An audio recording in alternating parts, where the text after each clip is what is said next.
Bukan ya? Bukan. Bukan saya, Mal.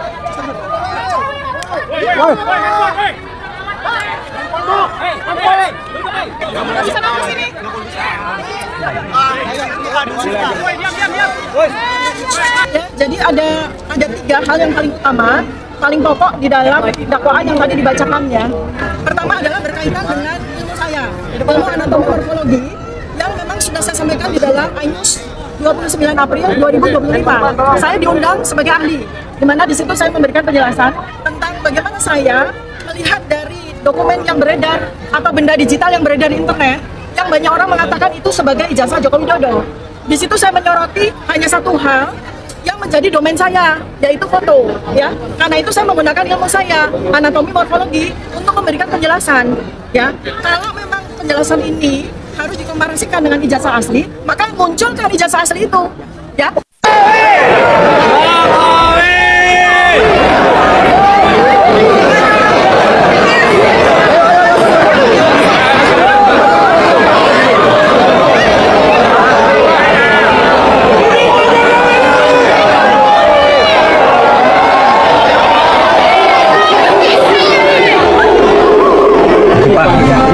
Nanti kehadiran Bapak di sidang akan seperti apa, dan beliau tegaskan bahwa nanti saya akan hadir di persidangan dan menunjukkan ijazahnya. Jadi itu hal-hal yang mungkin kalau selama ini masih dipertanyakan oleh berbagai pihak mengenai Pak Jokowi nggak akan hadir, ijazahnya tidak akan tunjukkan, itu tidak benar, dan kami tegaskan Pak Jokowi akan hadir nanti di persidangan dan menunjukkan ijazahnya. Semua dari SD, walaupun yang dipersoalkan yang UGM mungkin, tapi yang sebelum-sebelumnya Pak Jokowi juga berkenan untuk menunjukkan.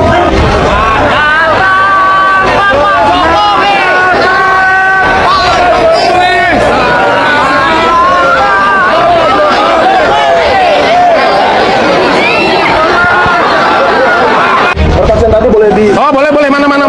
Boleh. Oh, buat teman-teman tadi wartawan belum lihat ya, belum lihat bukti. Tolong dipamerkan sekali. Oke. Ya. Bukti dari tergugat 1 Jokowi. Oke. Mana tadi? Zaki. Ayo, Mas Andika. Juga ijazahnya, tunjukin dong ijazahnya ini prinsipal kita. Oke, ini adalah daftar alat bukti ya. Ya. 1 lembar ijazah sarjana. 1 lembar STTB SMA.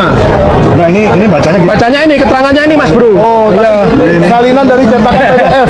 Hasil scan dokumen. Mungkin Dian Sandi, mungkin ya. Mungkin dari Dian Sandi. Ya. Ada apa lagi? Artinya memang tidak pernah ada ijazah yang dihadirkan di persidangan, ya.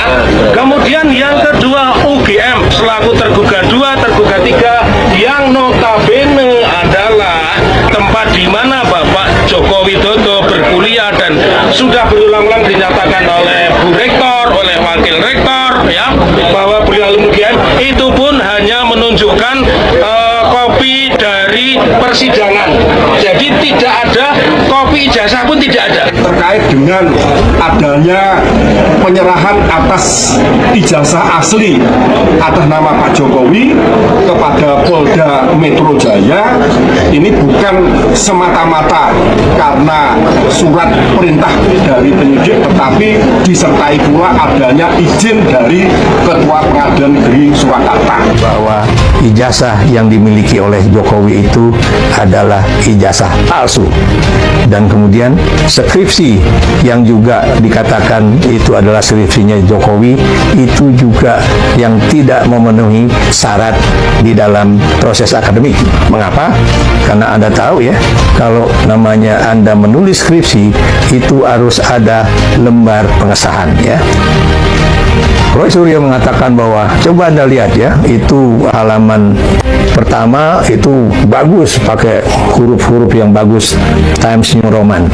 Tapi Anda lihat ya, di dalam halaman berikutnya, loh kok pakai mesin tik, kemudian ditambahkan lagi. Coba kita lihat halaman pengesahannya, loh kok yang tanda tangan cuma 1, loh kok nama pembimbingnya beda dengan nama pembimbing yang disebut-sebut oleh Jokowi dalam berbagai kesempatan gitu kan, yang kemudian ditambahkan oleh Dr. Tifa, loh orang ini kan pada saat itu masih berusia 36 tahun, belum cukup kepangkatan akademisnya itu untuk kemudian menjadi pembimbing skripsi. macam-macam yang mereka kemukakan ya, termasuk juga misalnya ada yang kemudian melakukan suatu analisis melalui AI dan juga melalui apa yang disebut dengan analisis melalui komputer ya. Ternyata misalnya skripsi yang dikatakan ditulis oleh Jokowi itu baru ditulis pada 2018 dan kemudian baru dimasukkan menjadi bagian dari daftar elektronik ya, tesis dan juga disertasi di UGM pada 2019 ya, dan kemudian editan terakhir itu baru dilakukan pada kalau nggak salah 16 April 2025. Dan kalau memang dia punya skripsi asli, orang-orang juga mempertanyakan, mana, tunjukkan kepada kami benar itu skripsi asli atau bukan. Dan sedihnya, lagi-lagi sedihnya di Republik ini, itu baik petinggi-petinggi negeri ya, seperti Presiden Prabowo Subianto ataupun Luhut Binsar Panjaitan, itu mempertanyakan siapa sih mereka, kemudian ribut-ribut mengenai ijazah Jokowi asli atau tidak asli. Bagaimana orang dia udah menjadi Presiden Republik Indonesia 10 tahun gitu kan, dan kemudian dia juga udah pernah menjadi gubernur di DKI Jakarta, pernah menjadi wali kota Solo, dan sebagainya, termasuk juga ada teman juga dari PDIP ya, kemudian mengatakan ya buktikan aja, mereka yang kemudian ingin buktikan itu ijazah Jokowi itu asli atau tidak asli ya, mereka yang buktikan. Pertanyaan saya, mereka sudah membuktikan bahwa ijazah tersebut, skripsi tersebut itu tidak asli atau palsu ya. Dan kemudian kalau kemudian petinggi negeri ataupun dari Universitas Gadjah Mada tidak mau membuka diri ya, ini buat saya ini benar-benar mencoreng wajah kita ya. Bagaimana seorang pemimpin kemudian terus-menerus menutup diri untuk memperlihatkan mana ijazah aslinya ya. Kenapa? Sebab kalau dia benar-benar punya ijazah asli dan berbeda dengan ijazah yang selama ini dipertunjukkan, baik itu oleh anggota Partai Solidaritas Indonesia ataupun oleh Jokowi kepada awak media, ini loh, lihat nih, ini ijazahnya. Padahal ijazah itu yang kemudian sudah dianalisis oleh Roy Suryo, oleh Dr. Tifa, bahwa itu bukan ijazah asli, karena dari sisi fotonya juga bukan fotonya Jokowi, dari sisi lambang UGM juga tidak kena ke foto Jokowi ya, jadi dianggap foto Jokowi itu cuma foto tempelan ya. Dan kemudian ada juga yang kemudian pembela hukum beliau ya, pembela hukum Jokowi, mengatakan bahwa mereka-mereka yang tetap menuntut agar Jokowi menunjukkan ijazah aslinya tidak memiliki, katanya, legal standing untuk mempersoalkan itu. Padahal buat saya, yang namanya Jokowi diharapkan menunjukkan ijazah aslinya, ini bukan ada kaitannya dengan persoalan kasus hukum atau bukan kasus hukum. Ini adalah persoalan kejujuran, kejujuran akademis, etika akademis, moral akademis dari seorang pemimpin bangsa ya. Kalau kemudian seorang pemimpin bangsa atau pernah menjadi pemimpin bangsa ternyata melakukan suatu pemalsuan ijazah, buat saya ini memang ada efek hukumnya.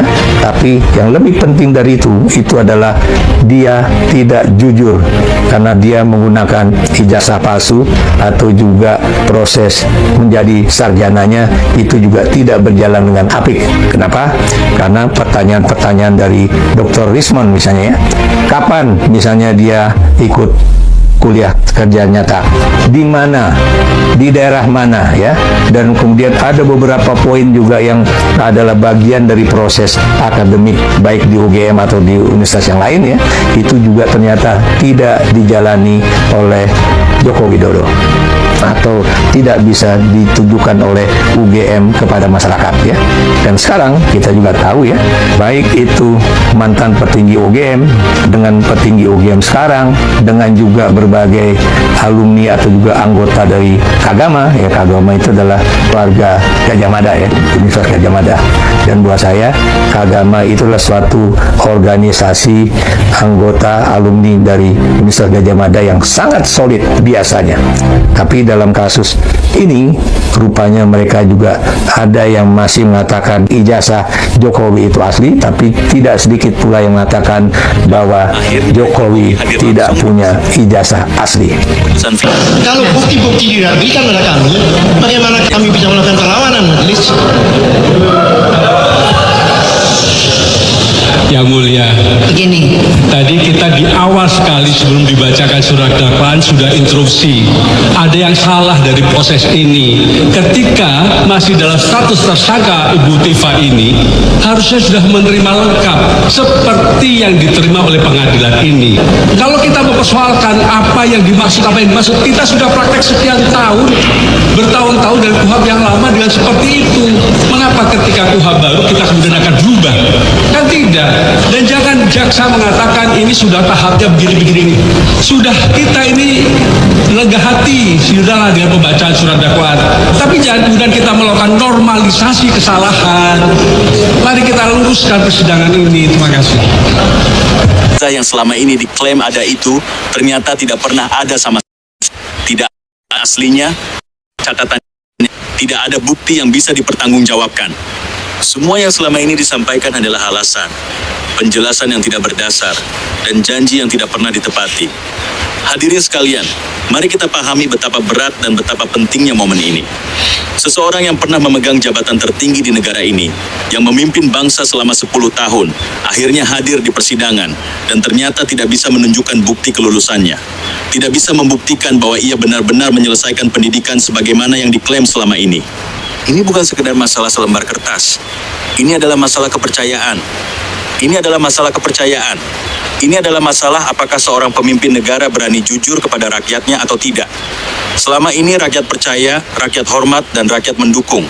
Namun ternyata di balik itu ada hal yang tidak benar dan ada kenyataan yang selalu tutupi dengan cara. Mengapa baru sekarang terungkap? Mengapa harus menunggu sampai ke pengadilan? Mengapa tidak ditunjukkan selesai? Tidak ada yang bisa ditunjukkan. Karena memang tidak ada yang bisa ditunjukkan.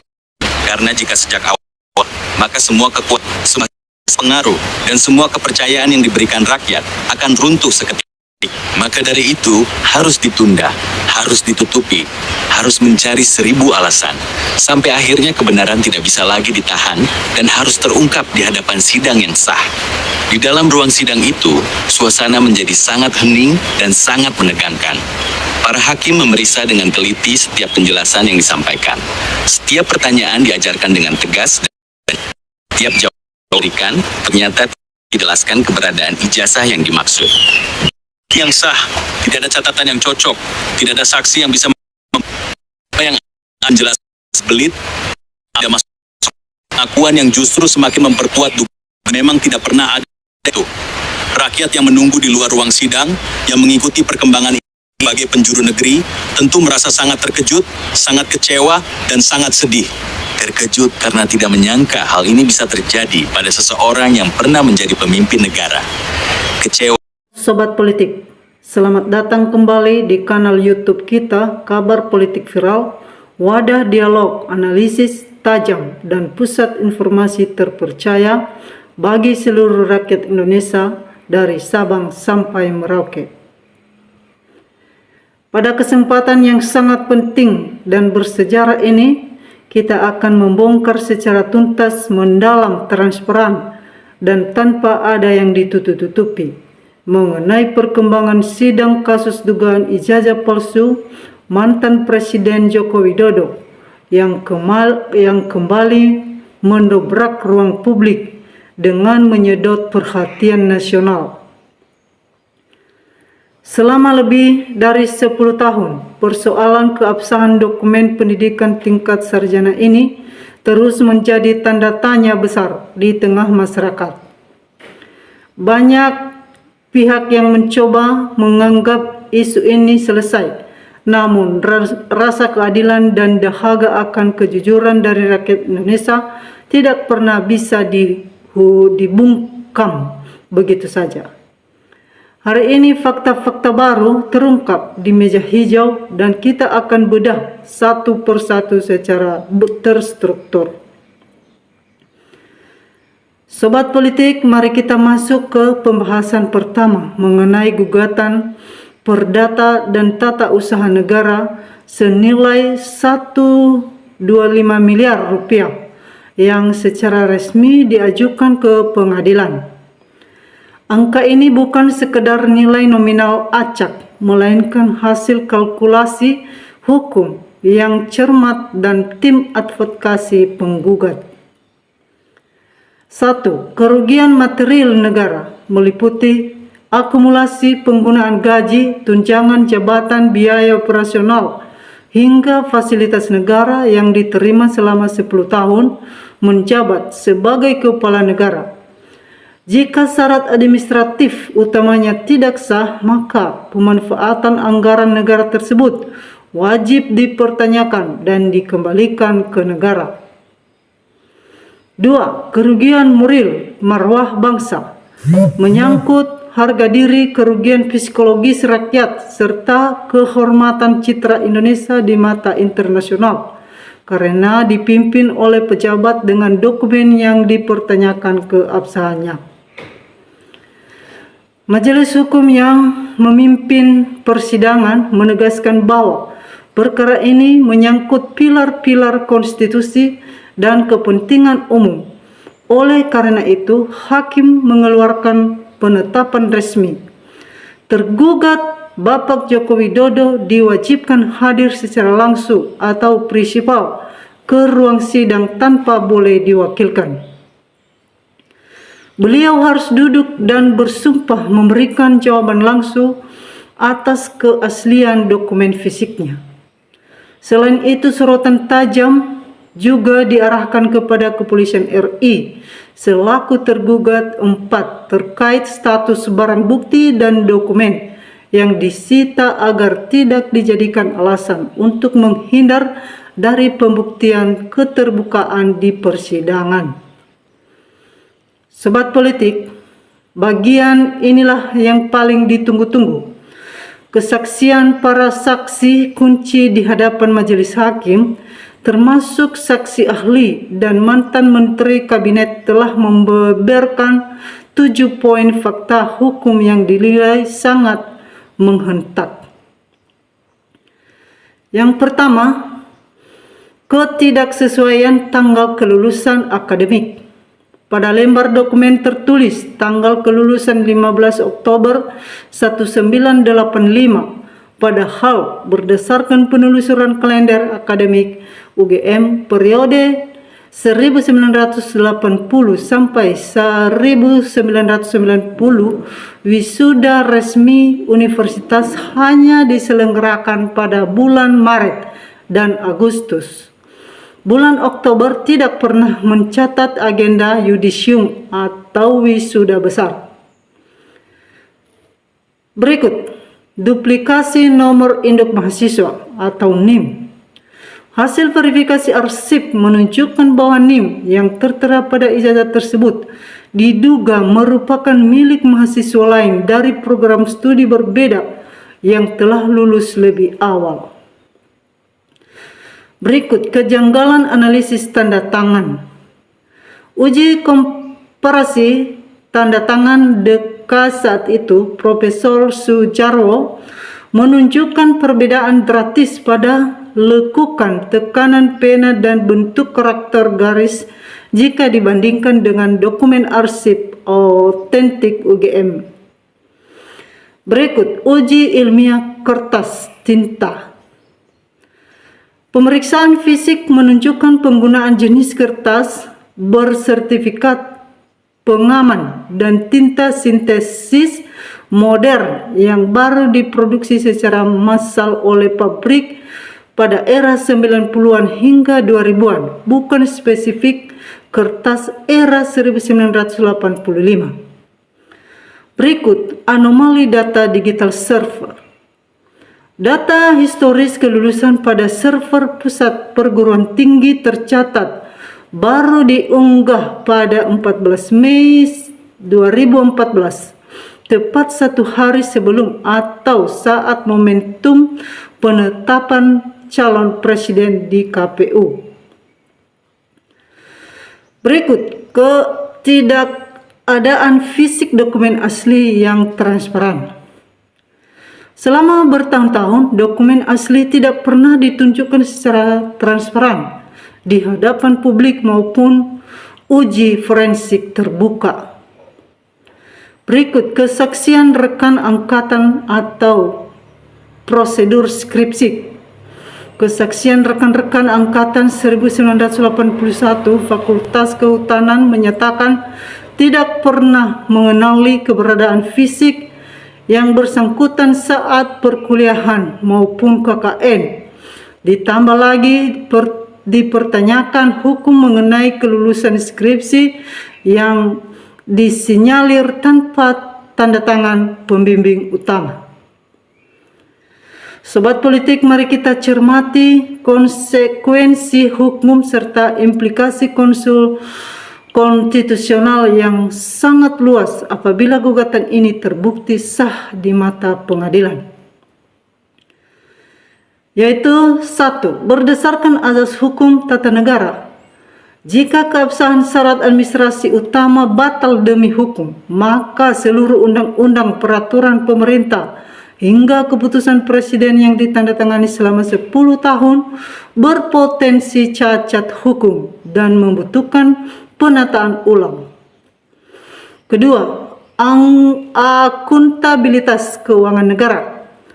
Kewajiban pengembalian seluruh fasilitas serta dana operasional yang telah diserap kembali ke kas negara. Ketiga, saksi pidana pemalsuan dokumen.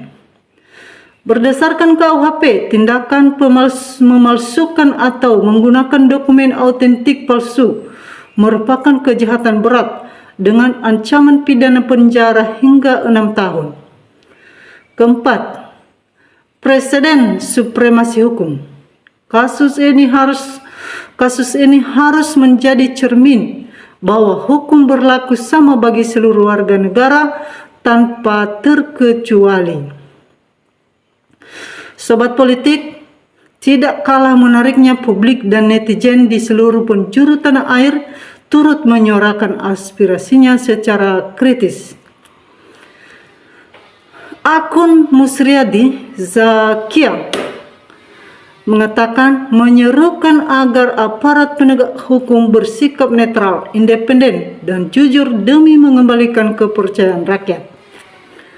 Akun Edin dan Listio menyatakan optimisme bahwa kebenaran pada akhirnya akan menemukan jalannya sendiri melampaui segala kebohongan. Akun Tamri menegaskan bahwa di negara-negara maju, hukum berdiri di atas segalanya tanpa memandang bulu atau jabatan. Mayoritas masyarakat Indonesia berharap kepemimpinan Presiden Prabowo Subianto penegakan hukum dapat berjalan seadil-adilnya tanpa dan transparan. Sobat politik, kebenaran adalah pilar utama dari sebuah bangsa yang besar. Mari kita kawal terus jalannya persidangan ini secara rasional, objektif, damai, dan tetap menjunjung tinggi atas ajas praduga tak bersalah. Bagaimana pendapat sobat politik sekalian mengenai perkembangan sidang ini? Tuliskan analisis dan pandangan kritis Anda di kolom komentar di bawah. Jangan lupa untuk menekan tombol subscribe, like, dan nyalakan lonceng notifikasi agar sobat politik tidak ketinggalan berita-berita politik viral paling hangat dan terpercaya. Bagikan video ini ke seluruh grup WhatsApp dan media sosial Anda agar semakin banyak masyarakat yang melek hukum dan politik.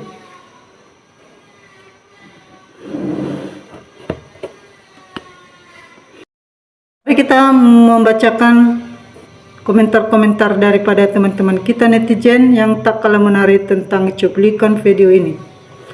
Teman kita Willis Phoenix memberikan komentar, siapapun yang terbukti merekayasa, menutupi, melindungi, dan membela kebohongan harus tuntut secara hukum yang tegak dan tegas.